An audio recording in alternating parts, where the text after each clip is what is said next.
Hi hello welcome to Keerthidhar logs and food channel. ఈరోజు మన ఛానల్లో సింపుల్ అండ్ టేస్టీ పావు బాజీ ఎలా చేసుకోవాలో చూసేద్దాం. ఇక్కడ నేను 3 వెజిటేబుల్స్తోనే ఈ కర్రీ రెడీ చేసేసుకుంటున్నాను. దీనికోసం ముందుగా ఒక 2 పొటాటోస్ని తీసుకొని బాయిల్ చేసుకొని పక్కన పెట్టుకున్నాను. అలాగే ఒక మీడియం సైజు ఆనియన్ని తీసుకొని చాప్ చేసుకొని మిక్సీ జార్లో వేసేసుకొని మెత్తగా పేస్ట్ చేసి తీసుకున్నాను. సేమ్ అదే జార్లో ఒక మీడియం సైజ్ టమాటోని తీసుకొని మెత్తగా ప్యూరీ చేసుకొని పక్కన ఉంచుకోవాలి. సో ముందుగా ఏదైతే నేను బాయిల్ చేసి పెట్టుకున్నానో ఆ పొటాటోస్ని పీల్ చేసుకొని మెత్తగా మ్యాష్ చేసి పెట్టుకోవాలి. ఇక్కడ నేను చూపిస్తున్న విధంగా మ్యాషర్తో ముక్కలుగా లేకుండా మెత్తగా మ్యాష్ చేసి పక్కన పెట్టుకున్నాను. ఇప్పుడు కర్రీ కోసం ఒక ప్యాన్ తీసుకొని ఆయిల్ యాడ్ చేసుకొని ఆయిల్ హీట్ అయిన తర్వాత ముందుగా గ్రైండ్ చేసి పెట్టుకున్న ఆనియన్ పేస్ట్ యాడ్ చేసుకున్నాను. దీనిలోకి టమాటా ప్యూరీ కూడా యాడ్ చేసుకొని ఆయిల్ పైకి తేలిన తర్వాత ఒక 1/2 టేబుల్ స్పూన్ అల్లం వెల్లుల్లి పేస్ట్, అలాగే 1/2 టేబుల్ స్పూన్ పసుపు, దీనిలోకి కర్రీకి సరిపోయేంత ఉప్పు కూడా ఇక్కడే యాడ్ చేసుకుంటున్నాను. అలాగే ఒక టేబుల్ స్పూన్ కారం యాడ్ చేసుకున్నాను. ఇవి ఫ్రై అయిన తర్వాత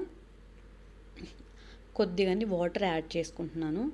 ఇలా వాటర్ యాడ్ చేసుకున్న తర్వాత దీనిలోకి ముందుగా మ్యాష్ చేసి పెట్టుకున్న పొటాటోని యాడ్ చేసేసుకున్నాను. ఈ పొటాటో అంతా కలిసిపోయేలాగా కలిపేసుకున్న తర్వాత దీనిలోకి ఇక్కడ నేను మసాలాలు ఏమి యాడ్ చేసుకోవట్లేదు, ఓన్లీ ఒక పావు బాజీ మసాలా మాత్రమే యాడ్ చేసుకుంటున్నాను.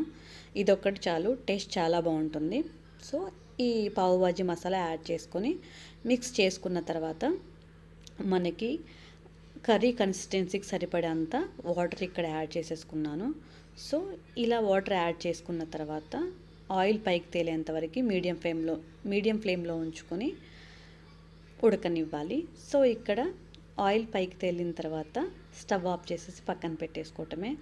ఇప్పుడు నేను ఇక్కడ దీనిలోకి పావు రెడీ చేసుకుంటున్నాను. సో ఈ పావుని ఇలా సెపరేట్గా తీసుకున్న తర్వాత మధ్యలోకి కట్టిచ్చేసి ఫ్రై చేసుకోవాలి. బటర్ లేదా ఆయిల్తో ఫ్రై చేసుకోవచ్చు. నేను ఇక్కడ ఆయిల్ యూజ్ చేస్తున్నాను. ఇలా కట్ చేసుకున్న తర్వాత ప్యాన్ తీసుకొని లిటిల్ బిట్ ఆయిల్ యాడ్ చేసుకోవాలి. ఆయిల్ యాడ్ చేసుకొని దీన్ని 2 వైపులా మంచిగా టోస్ట్ చేసుకోవాలన్నమాట. సో ఇక్కడ నేను పావుని ఆయిల్ యాడ్ చేసుకొని టోస్ట్ చేసుకుంటున్నాను. ఇలా లిటిల్ బిట్ క్రిస్పీగా టోస్ట్ అయితే సరిపోతుంది. సో మన పావు బాజీ రెడీ అయిపోయినట్లే.